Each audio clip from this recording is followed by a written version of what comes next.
Pão, sou agente de prevenção aqui na Zona Leste de São Paulo, como Roseli me apresentou, moro aqui na Zona Leste. E devido a esse trabalho de prevenção, de conscientização aos jovens e adolescentes, que eu vim desde cedo fazendo esse trabalho, surgiu a ideia de formar o Esquadrão das Drags, que é um projeto que é a Sandbook e a Andy Delay. E é isso, essa sou eu. Maravilhosa, perfeita. Vamos ver agora um vídeo da Dindri, então entender mais quem é a Dindri. Roda, produção. Ser drag queen é arte. É um ato político. É algo liberta das questões relacionadas a...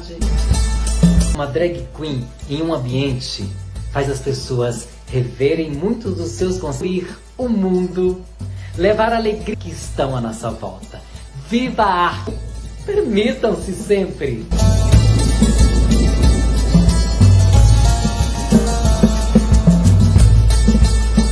Rodrigo, como é que você tá nessa quarentena? Conta pra gente. Ô, meu amor. Bem durante a pandemia, eu acho. Festando, se estruturando a partir dessa introdução. Né? Com toda a relação. Aí, do segundo turno das eleições. Gabriel.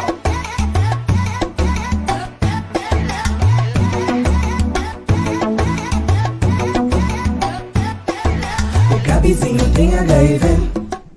Pode ter certeza que foi sem querer. Com você também pode acontecer.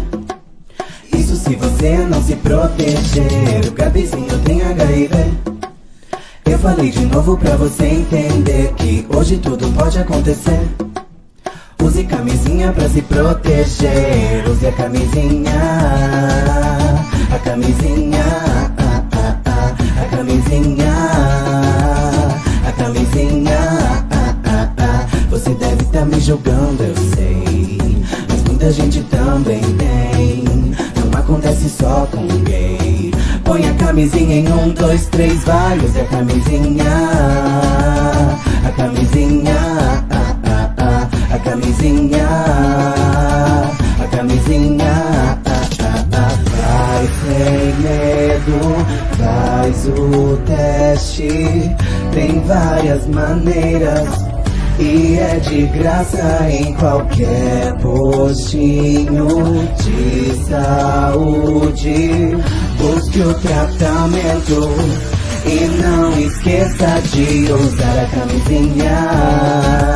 A camisinha. A camisinha. A camisinha. A camisinha. A camisinha. A camisinha, a camisinha,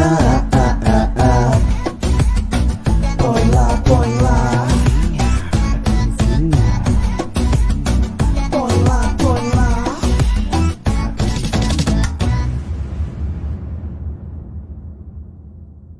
A religiosidade costuma ser forte, a arte costuma ser muito forte na vida da gente e uma atuação político-partidária também.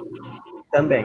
Como é que você vai se organizar internamente para fazer tudo isso e para não deixar que tem militante que é só militante, tem escritor que... Trabalho com prevenção faz um tempão, sou agente de prevenção aqui na Zona Leste de São Paulo. E devido a esse trabalho de prevenção, de conscientização aos jovens e adolescentes, que eu vim desde cedo fazendo esse trabalho, ser drag queen é arte. É um ato político. É algo libertador. É revolucionário. Ser drag é ir além das questões relacionadas a gênero ou sexualidade. É ter a liberdade de você ser o que quiser ser. Afinal, a vida é sua, o corpo é seu. Permita-se.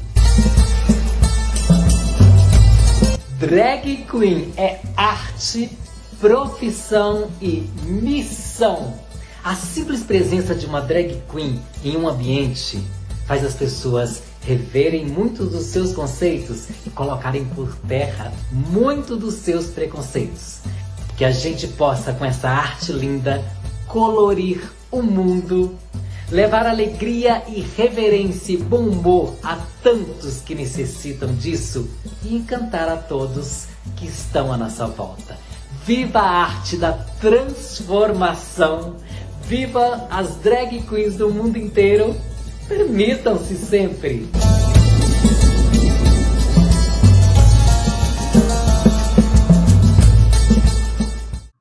Descoberto, não consegue chegar. Um ser, esmaecer, mas que me fizeram a vida. E depois a descoberta de quem? Ora, racista. Drill, como é que você tá nessa quarentena? Conta pra gente. Ô, meu amor, eu tô bem, eu tô bem. É engraçado isso, assim, né? Que eu acho que até um pouquinho do que a gente vai conversar hoje, assim. Eu tava essa semana falando com uma amiga e eu falei pra ela assim, é interessante observar o que foi esse ano, né? A gente agora chegou no fim do ano e observar o que foi esse ano de uma forma global, né, e geral. E aí a gente entende, né, o quanto foi, né, um ano triste, um ano de muita dor e muitas perdas e questões políticas e questões de saúde, né, enfim, e muitas famílias em luto e tudo mais. Só que aí tem um paralelo quando a gente olha para nossa vida e aí cada um olha para a sua, né, e analisa como foi aí a sua caminhada durante esse ano todo, no meio disso tudo. E aí eu fazendo uma análise assim do que foi o meu ano,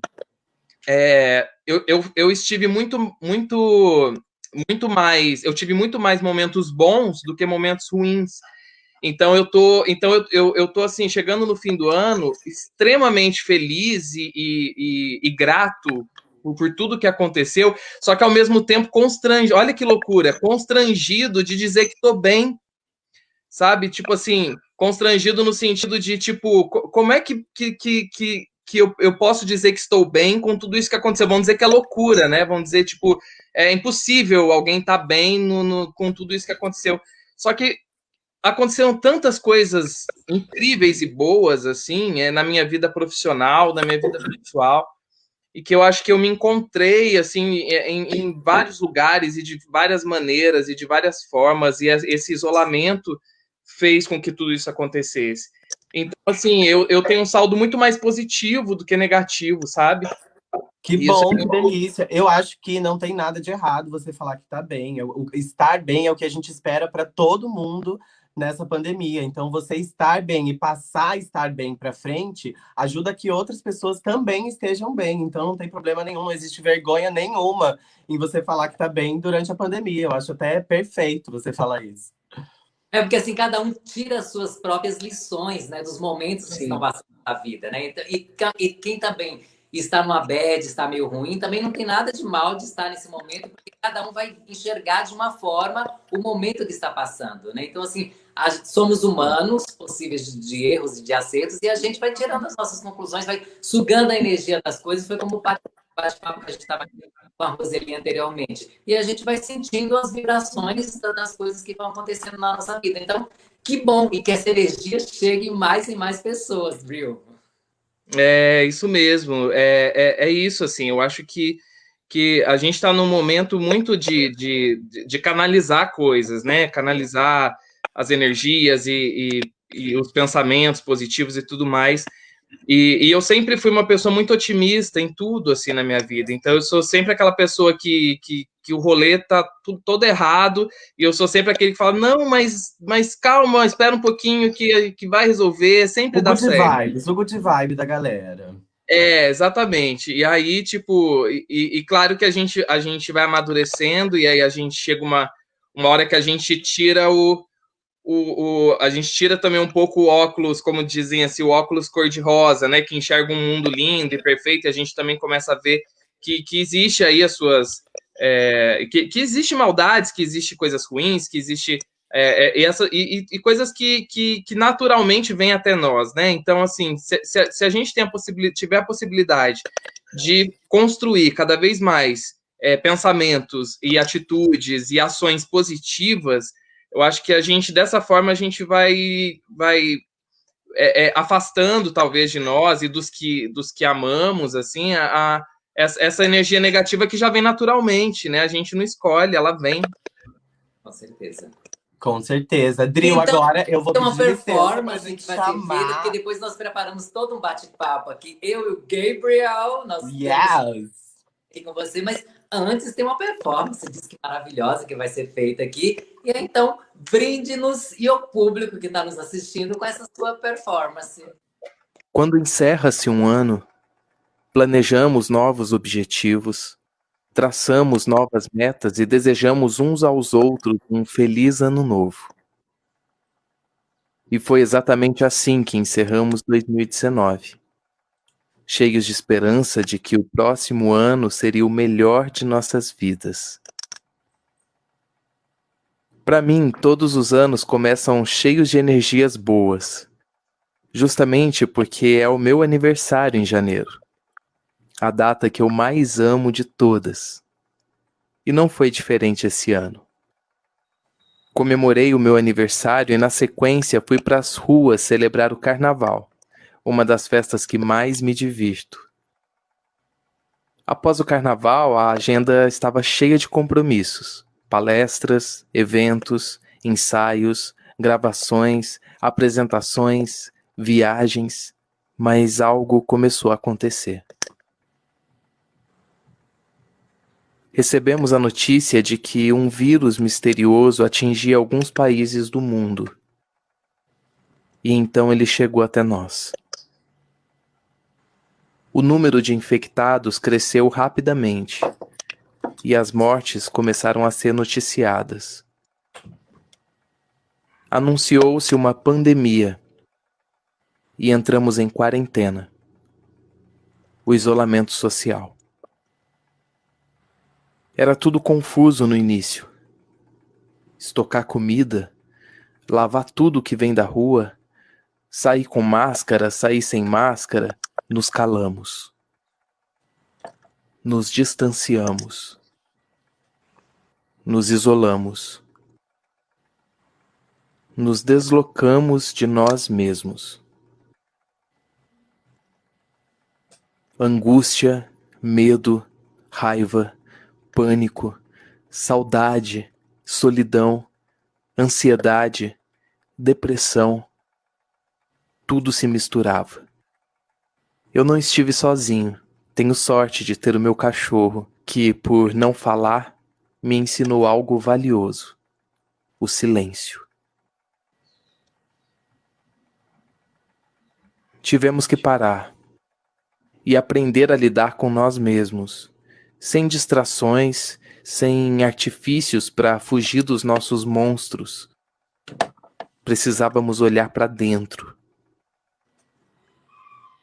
Só assim fomos capazes de entender o que de fato é valioso em nossas vidas, o que de fato é essencial para nossa sobrevivência enquanto espécie.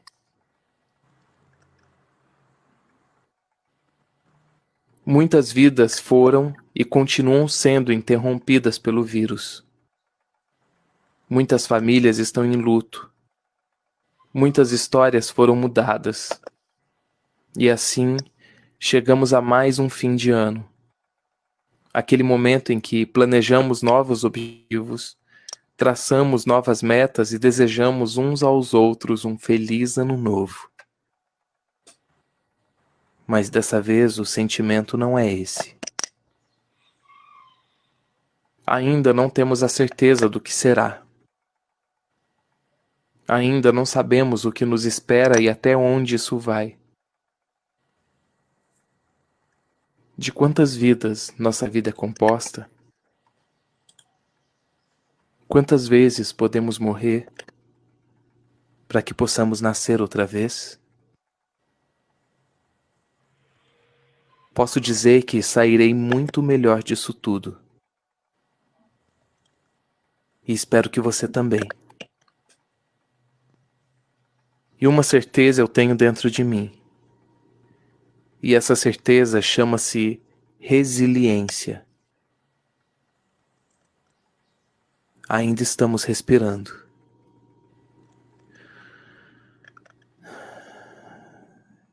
Respire.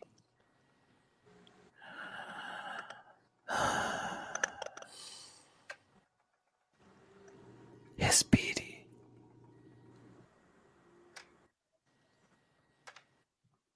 costuma ser forte, a arte costuma ser muito forte na vida da gente, e uma atuação político-partidária também. Também. Como é que você vai se organizar internamente para fazer tudo isso e para não deixar que tem militante que é só militante, tem escritor que tem 7 anos de vida, mas História, trabalha com prevenção faz um tempão, sou agente de prevenção aqui na Zona Leste de São Paulo, como Roseli me apresentou. E devido a esse trabalho de prevenção, de conscientização aos jovens e adolescentes, que eu vim desde cedo fazendo esse trabalho, surgiu a ideia Do céu. ser drag queen é arte. É um ato político, né? É algo libertador. É revolucionário. Ser drag é ir além das questões relacionadas a gênero ou sexualidade. É ter a liberdade de você ser o que quiser ser. Afinal, a vida é sua, o corpo é seu, permita-se. Drag Queen é arte, profissão e missão. A simples presença de uma drag queen em um ambiente faz as pessoas reverem muitos dos seus conceitos e colocarem por terra muito dos seus preconceitos. Que a gente possa, com essa arte linda, colorir o mundo, levar alegria e reverência e bom humor a tantos que necessitam disso e encantar a todos que estão à nossa volta. Viva a arte da transformação! Viva as drag queens do mundo inteiro! Permitam-se sempre!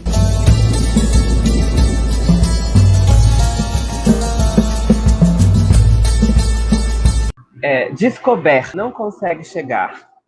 Um ser, esmaecer, mas que me fizeram a vida. E depois a descoberta de quem? Ora racista, que emana na... Rodrigo, como é que você tá nessa quarentena? Conta pra gente. Ô, meu amor, eu tô bem, eu tô bem. É engraçado isso, assim, né? Que eu acho que até um pouquinho do que a gente vai conversar hoje, assim.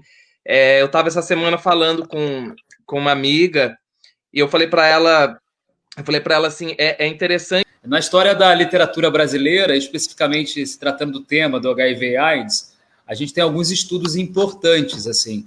Talvez o livro mais importante se tratando do tema da literatura em conversão, assim, com convergência com o HIV, seja um livro do Marcelo Secom Bessa, que é um pesquisador da PUC do Rio de Janeiro, que fez 2 livros, um chamado Histórias Positivas, em que ele fala um pouco sobre a obra do Caio Fernando Abreu. O livro, o título, é em homenagem ao Caio, porque ele foi uma das últimas pessoas a entrevistar o Caio Fernando Abreu, e o Caio, nessa entrevista, relata ele que se ele fosse lançar um novo livro, ele daria esse título. Ele veio a falecer e não conseguiu fazer o livro, e o Marcelo, em homenagem, coloca o título no livro que ele organizou, que é uma análise dessas obras literárias, assim, principalmente dos discursos, da construção de um discurso que vem da literatura da AIDS, né?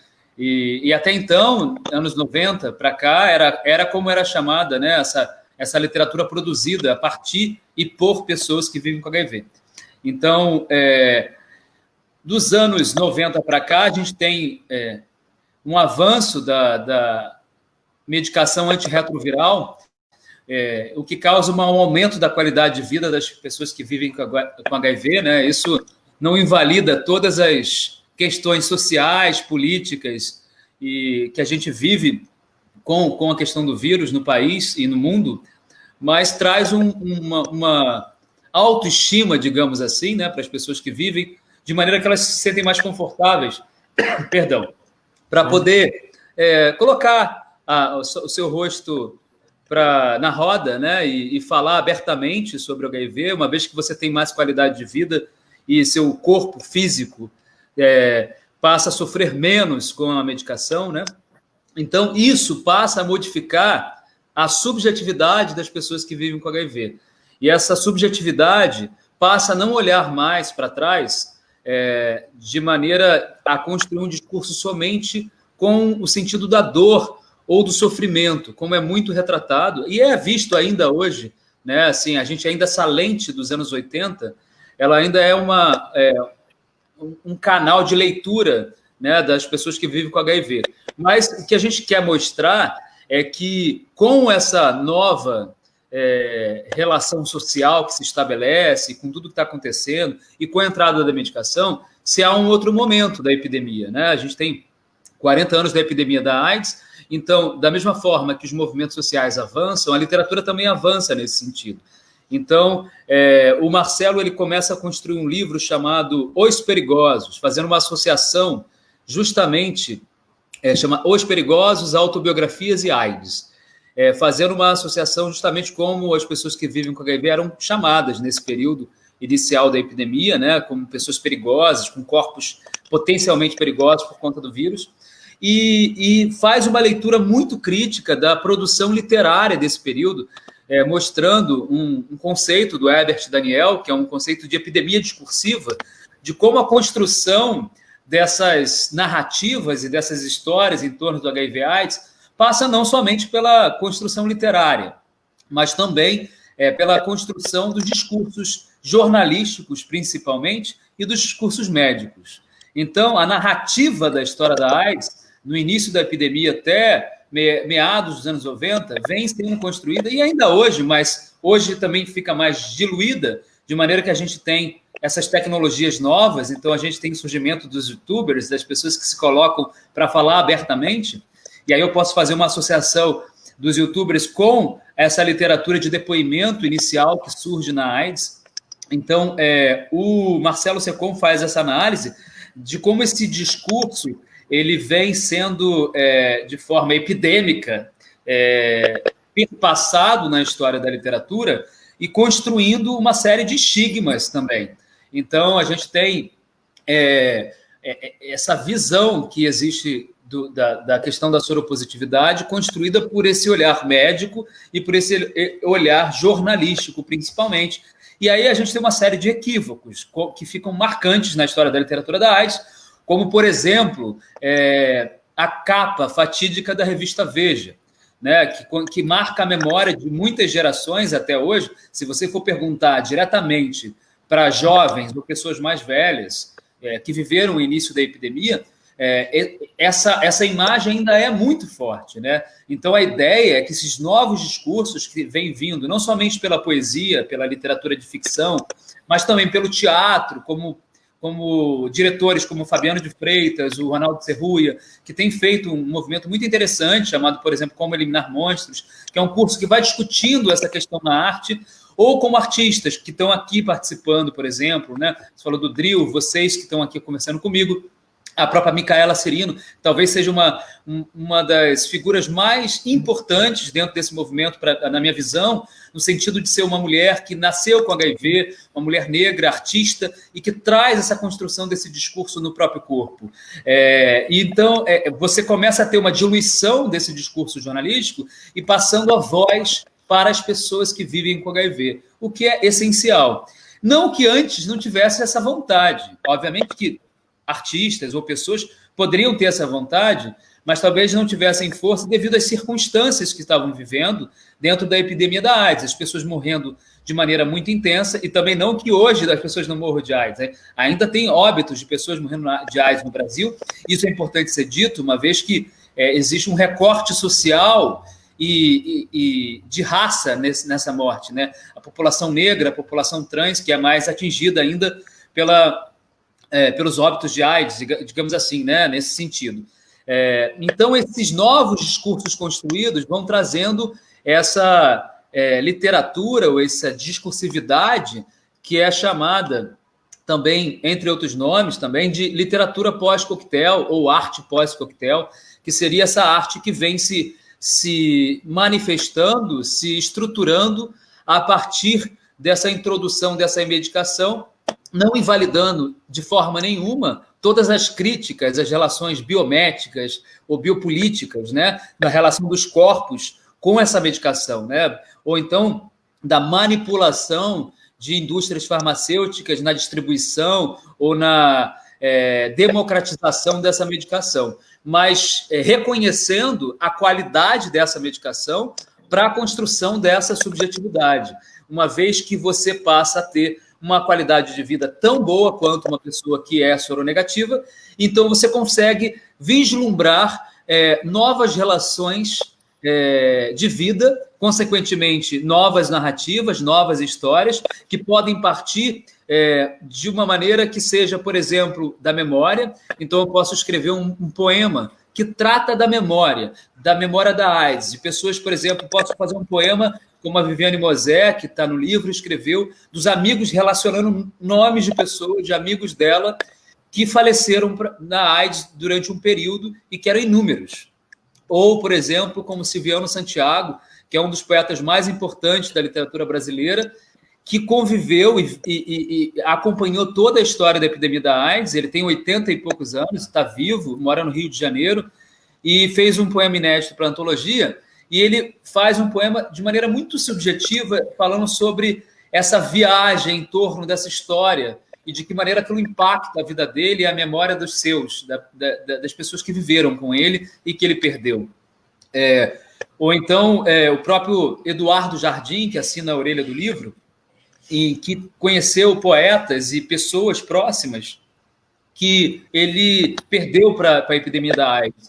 E então, a gente consegue entender essa construção dessa literatura, dessa poesia, a partir também da memória, também a partir do corpo, porque não tem como se falar de AIDS sem se falar de corpo, né? Se o corpo, de fato, é político, independente da sorologia de uma pessoa, o corpo positivo, ele é potencialmente mais, não seria ser mais ou menos político, mas é potencialmente com uma força política muito grande, porque ele reúne não somente os estigmas, mas a integridade de pessoas que lutam para viver. Né? Você está falando de uma pessoa que, se não tomar a medicação, pode adoecer, uma pessoa que tem que ir até um posto de saúde, expor o seu corpo ao outro, a sua vida ao outro, ser medicado, entrar numa consulta, fazer exames constantemente e também, ao mesmo tempo, lidar com a adesão ao tratamento, né? De que maneira que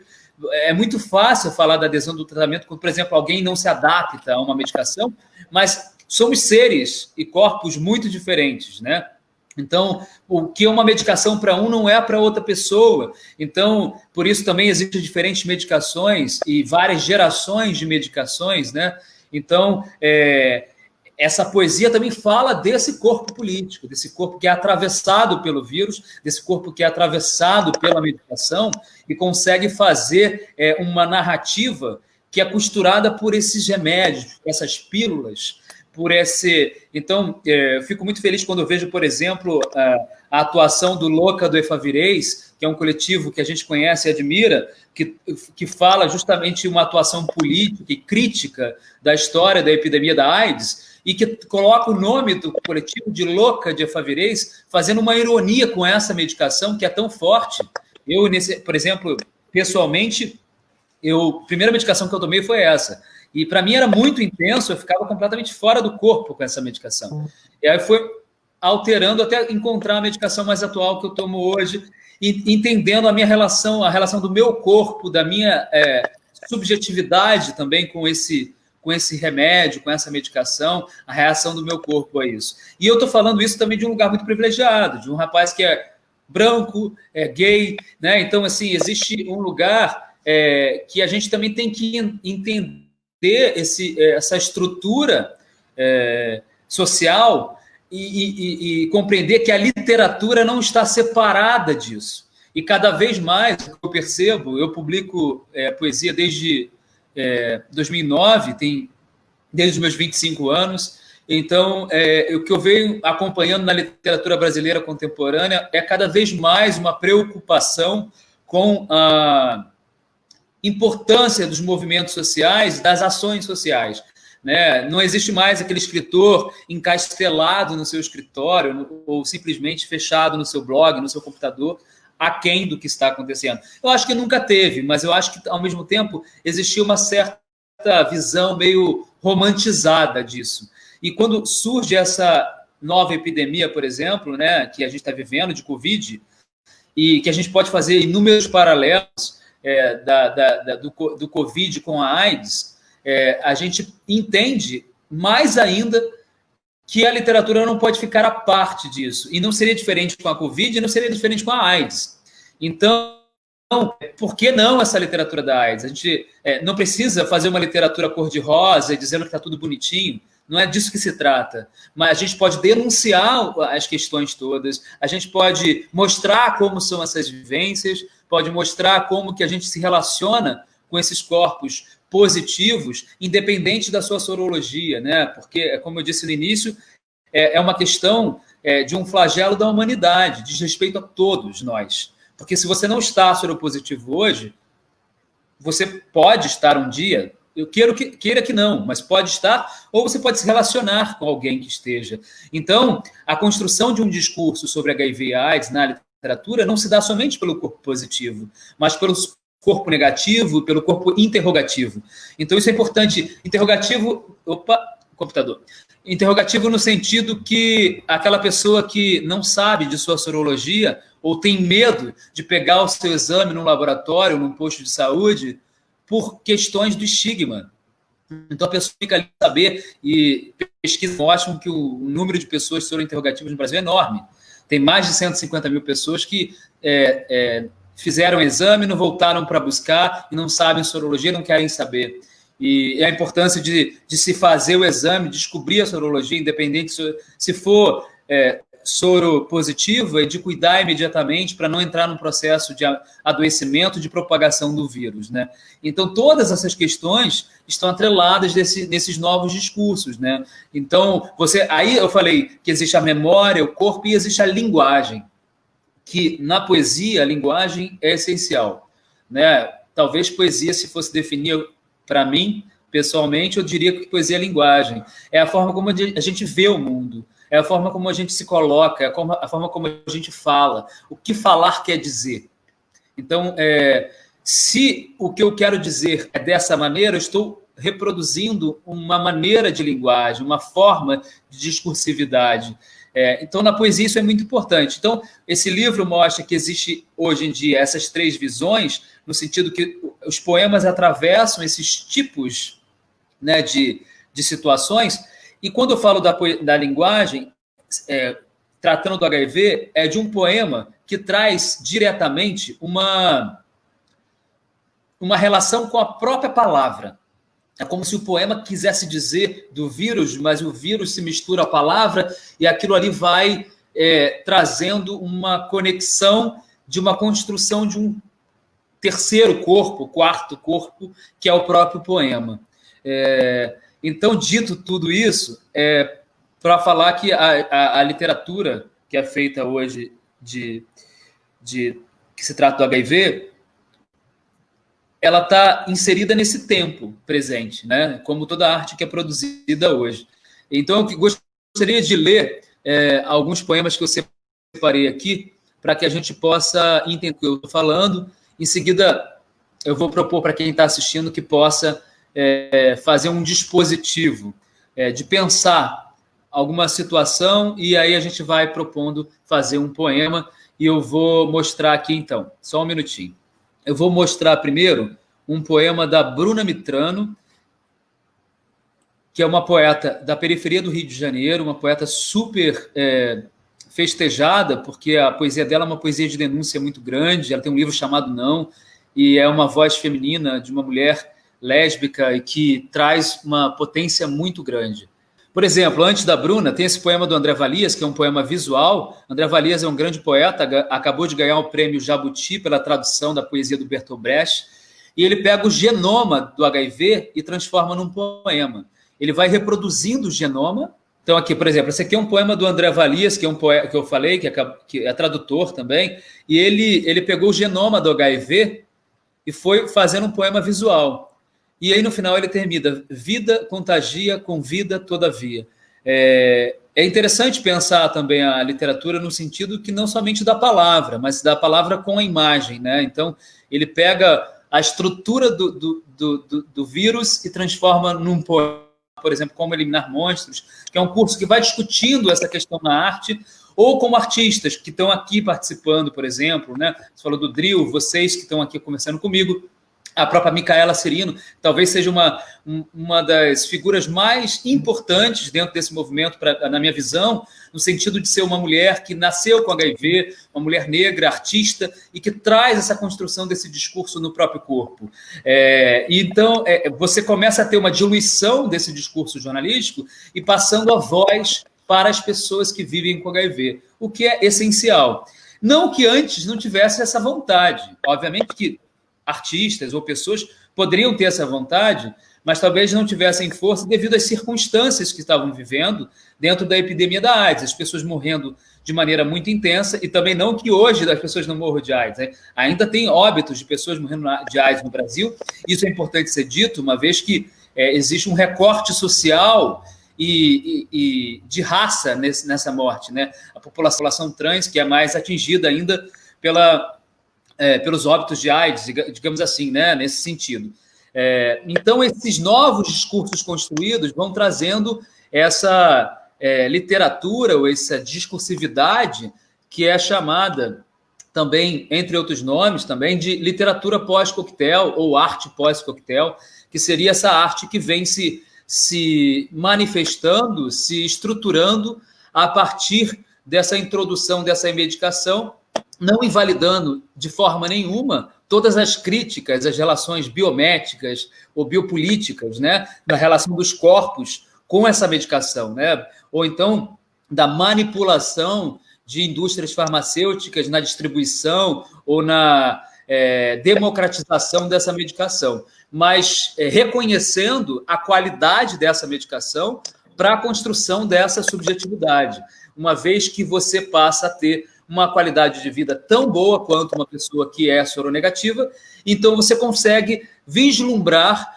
novas relações de vida, consequentemente, novas narrativas, novas histórias, que podem partir de uma maneira que seja, por exemplo, da memória. Então, eu posso escrever um poema que trata da memória da AIDS, de pessoas, por exemplo, posso fazer um poema como a Viviane Mosé, que está no livro, escreveu, dos amigos, relacionando nomes de pessoas, de amigos dela, que faleceram na AIDS durante um período e que eram inúmeros.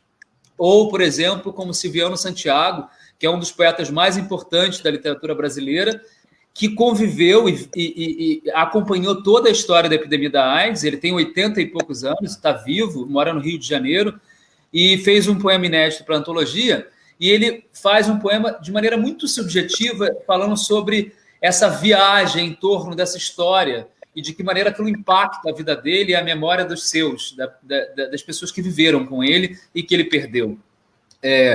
Ou então, o próprio Eduardo Jardim, que assina a orelha do livro, e que conheceu poetas e pessoas próximas que ele perdeu para a epidemia da AIDS.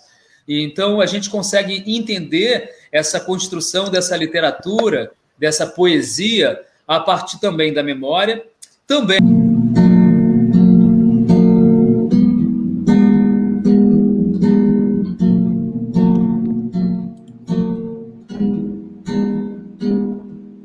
Se o céu mudou de cor, se escureceu ou clareou meu sol, não sei dizer se o mundo desabou ou se ergueu alguma coisa nova em mim. Não sei, não vi.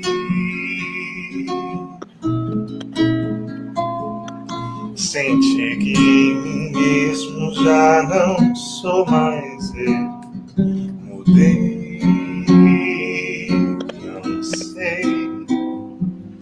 Talvez mentisse pra mim mesmo o tempo todo e sem querer. Notei que coisa louca é tentar amar. Que coisa louca é tentar. Eu não sei se gosto desse gosto, se eu não sei se ele vem de ti. Quem sabe sim, Os meus versos são inversos, já não é mais o meu mundo, esse aqui mudou.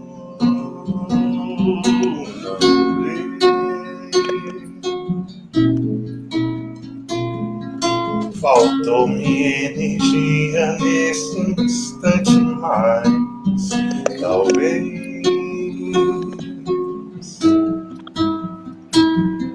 eu resisti e possa resistir a todos os instantes. Que coisa louca eu tentar amar. Que coisa louca é tentar amar. Que coisa louca eu tentar amar.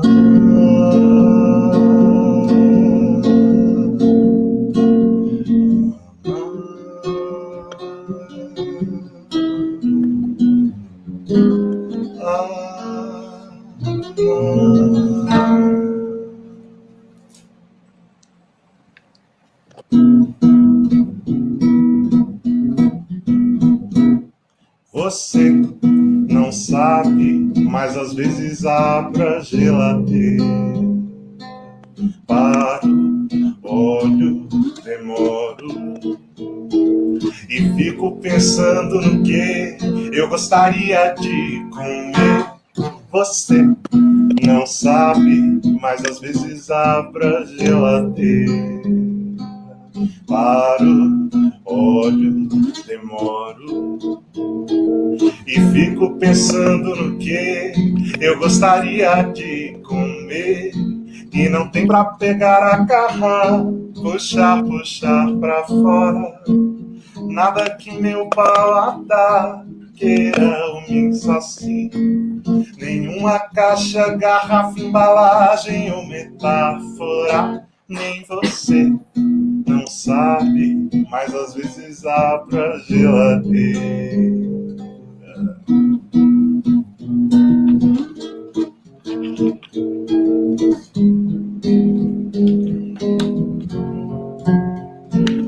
Então eu desisto de resolver isso. Eu desisto de resolver isso. Eu desisto de resolver isso. Eu desisto de você.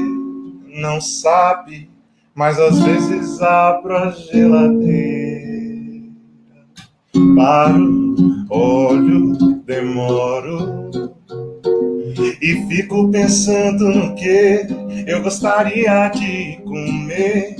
E não tem pra pegar, agarrar, puxar, puxar pra fora. Nada que meu paladar queira o que me sacie. Nenhuma caixa, garrafa, embalagem ou metáfora. Nem você não sabe, mas às vezes abro a vida inteira. Paro, olho, devoro.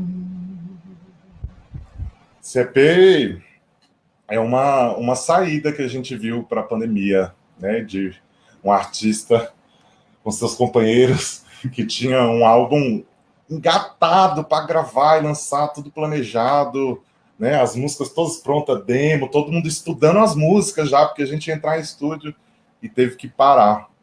E ele é justamente um EP sobre pesquisar essas novas formas de conexão, né? Não dá mais para aglomerar o técnico de estúdio, o engenheiro de som e os instrumentistas, o diretor artístico, o produtor musical no estúdio. A gente precisa encontrar outra forma, né, de estar fazendo o nosso trabalho, que depende tanto de aglomeração. E o que a gente fez foi justamente brincar com esses encontros enxutos, né? Hoje a gente faz um voz e violão, eu e Cravinhos, não só pelo formato acústico, que tem muito a ver com o meu trabalho, com o MPB, que é o que eu gosto, mas também por essa brincadeira de ver o que é possível fazer quando tá só a gente, né? Quando toda relação que a gente pode ter é quem a gente tem por perto de casa, agora talvez um amigo ou outro, e a gente brincou então de fazer música só eu e mais um instrumentista. Gaia, muito obrigada. Eu que Muito agradeço, Roseli, é obrigada. sempre um prazer estar contigo, viu? Nós, Gabriel, olha, Guinho, obrigada, foi beijo lindo. para vocês. Já sei que está conosco, se preparando para entrar a nossa querida Carol, boa noite, Caroline Yara, a bancada feminista do PSOL, nossa parceira, pessoa de muita fibra, de muita fé, de muita criatividade, mostrando o trabalho dela com arte, para que exista sempre na vida mais arte e menos AIDS. Peço licença aí para ir chegando com a minha arte, a minha poesia. Estamos bem, estamos na reta final das eleições, já estamos eleitas, né, a bancada feminista do PSOL. Agora estamos só aguardando os resultados aí do segundo turno das eleições, né? E fora isso, a vida prossegue, né? A vida prossegue. Vamos estar, se der, estaremos na sua posse. Vamos ver como é que vai ficar isso.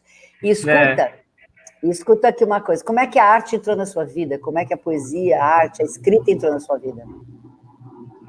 Olha, as artes, elas estiveram presentes desde criança, assim, sabe? Eu tinha muito acesso à linguagem do audiovisual, principalmente das novelas e filmes, né? E eu sempre me encantei por esse mundo e sempre quis fazer coisas nesse sentido, né? Eu assistia as novelas, assistia os filmes e ficava pensando como que eu poderia mudar aquelas histórias, como é que eu... Aí, a partir daí que eu comecei a pensar em ser escritora, né? E na adolescência eu tive professoras que me incentivaram a isso, né? Eu tinha uma professora de português, a Ana Lúcia Polidelli, que me incentivava muito a ler contos e reescrever com finais diferentes, né? Contos do Machado de Assis, coisas do Lino Barreto, enfim, de autores aí da literatura que eram consagrados. E aquilo também foi despertando um pouco a minha criatividade, né? Aí depois eu escrevi livros espíritas, né? Eu publiquei 2 livros espíritas no período que eu fui kardecista. Um é o Ninguém Foge da Vida e o outro Tudo é Possível, ambos pela editora da família da Zíbia Gasparetto, a Vida e Consciência. E antes da transição, né, esses livros eu escrevi. Depois eu fiquei mais amante assim das poesias, né, de escrever poesia e tal. Eu vou ler 2 poesias que eu escrevi nesse último período, né, da pandemia, e que eu acho que é bem bacana, assim, da gente refletir algumas coisas, né? Primeiro, uma poesia que eu fiz, é mais recente, em tributo a Manuel de Barros, poeta. A transvisão há de nos salvar. Poesia intertranscendental. Tributo a Manuel de Barros. Precisamos transver o mundo e fotografar o silêncio profundo do momento fugaz do sorriso ou da joaninha na blusa branca sob o sol. Há de se ter a lente da utopia, da luta, da interação e da imaginação para transafetar, transmutar e transesperançar, para que o sorriso seja a regra, não afronte revolucionário num mundo injusto. Viver na transcendência da magia do momento, da vida que emana do leite da mulher intersexo e da força que ela ganha e transmite com a coletividade sem perder a subjetividade. Transbrincar e beijar e sonhar e agir e lutar e sorrir e dançar e abraçar. Tudo para transformar. Como dizia Manuel de Barros, é preciso transver o mundo. A transvisão antirracista há de nos salvar. Carolina Yara, 25 de novembro de 2020. essa foi uma poesia que eu escrevi mais recentemente, depois de ler uma poesia do Manuel de Barros, que ele fala da força da imaginação e que a imaginação ela vai para além da visão, ela vai para a transvisão, que é justamente transgredir e transformar as coisas. Né? E eu fiz uma brincadeira por eu ser, né, uma pessoa trans, ser uma mulher intersexo e trans. Você sempre transgrediu? Sim, de certo modo, sim. De certo modo, na verdade, eu acho que é meu próprio nascimento, né, num corpo ambíguo, né, num corpo intersexo, que antigamente se chamava hermafrodita, né, eu acho que isso já foi uma transgressão, né, e eu estar viva até hoje, 27 anos, produzindo, fazendo um monte de coisa, fugindo dos estereótipos, fugindo das estatísticas, acho que isso já é uma transgressão muito grande, né, além dessa coisa de ser comunista e ao mesmo tempo ser super espiritualista, né? Eu acho que eu transgrido as coisas de várias formas em diversas perspectivas, né? Eu acho isso legal. Como é que cabe dentro de você, da sua alma, ser comunista e ser espiritualizado, espiritualista e acreditar em forças maiores e tudo mais? Eu sou espiritualizada, espiritualista, eu sou kardecista, hoje eu sou mais holística. Mas eu sou uma pessoa, eu hoje me defino uma pessoa de centro-humanismo, pronto. Não vou nem falar centro-esquerda. Centro-humanista, pronto. Porque eu acho que o que vai salvar uma... Não sei se a humanidade não sei se salva, mas a humanidade precisa de mais consciência, de uma série de ações mais conscientes. Quanto mais consciência a gente tem, menos barbaridade a gente perpetua na Terra. Então, que a gente possa ter cada vez mais consciência. Então, é isso, mas para mim é mais fácil, porque eu concebo as divindades todas, né? Então, mas eu vi em Cuba, quando eu estive em Cuba, a igreja aberta também, então... Sim, é super possível. As pessoas, na verdade, quando se fala sobre materialismo histórico, que é a base do socialismo, e até de uma ampla academia, né, na verdade, né, de uma coisa mais ampla que é o marxismo. E quando se fala na questão do ópio, do povo, tudo mais, são as formas como as instituições religiosas foram sendo utilizadas ao longo da história para produzir, né, mitos e ideologias que favorecessem um controle da sociedade, né, favorecessem quem está controlando a sociedade de continuar no poder, né? Isso em várias religiões, não é só no cristianismo. Então, eu acredito que a crítica é muito nesse sentido, né? Mas eu acho que a espiritualidade, ela está aí no mundo. Eu tenho uma visão social muito materialista, concreta, né? No entanto, tem coisas que o concreto só, o material não explica, né? Então, aí eu transcendo e busco explicações, principalmente na religião de matriz africana, nessas filosofias ancestrais que fazem muito sentido. Né? O Caroline, é tudo muito forte, né? A religiosidade costuma ser forte, a arte costuma ser muito forte na vida da gente, e uma atuação político-partidária também. Também.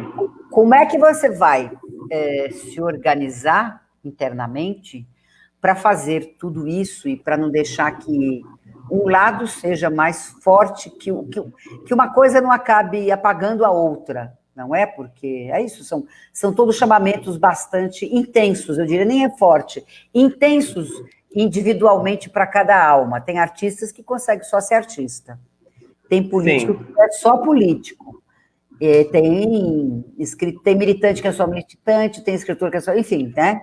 Como é que você vai dosar para equilibrar todos esses chamamentos que você tem?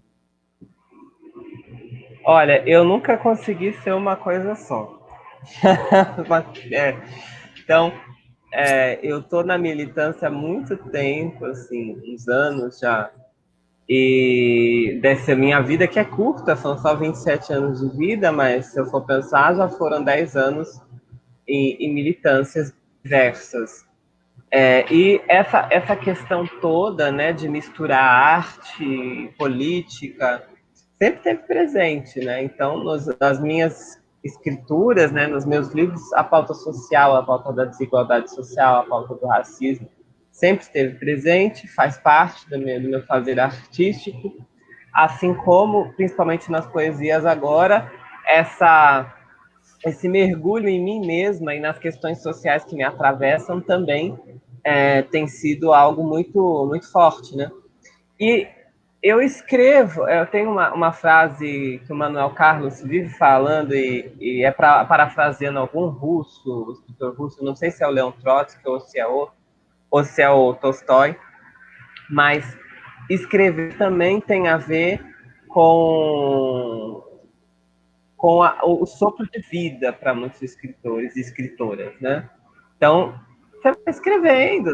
Quando tem poesia assim que eu estou conversando com uma amiga, eu estou conversando com meu crush, e de repente aquela conversa ali eu vou lendo as frases e aquilo me desperta uma poesia.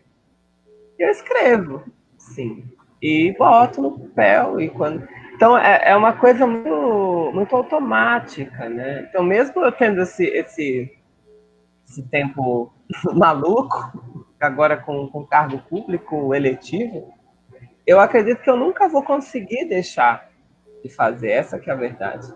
É igual você vê artistas aí que são pintores e tal, e mesmo que façam diversas outras coisas, eles não conseguem de 1 hora por dia ir lá, ele não consegue deixar isso, né? 1 hora por dia ele vai lá e pinta qualquer parte de um quadro, qualquer coisa.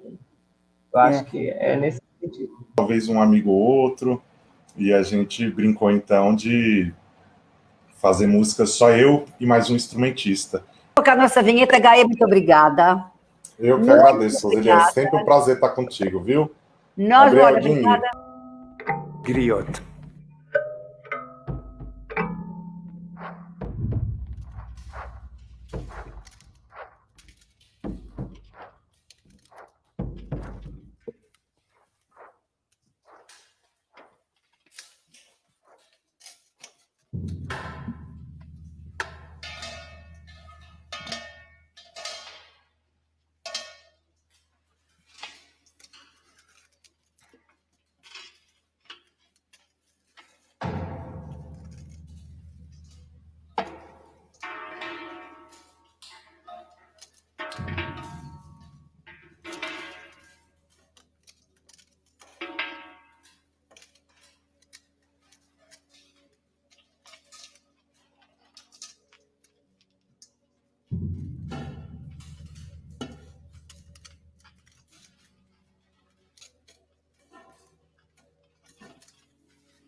Tem nome de Ingrid.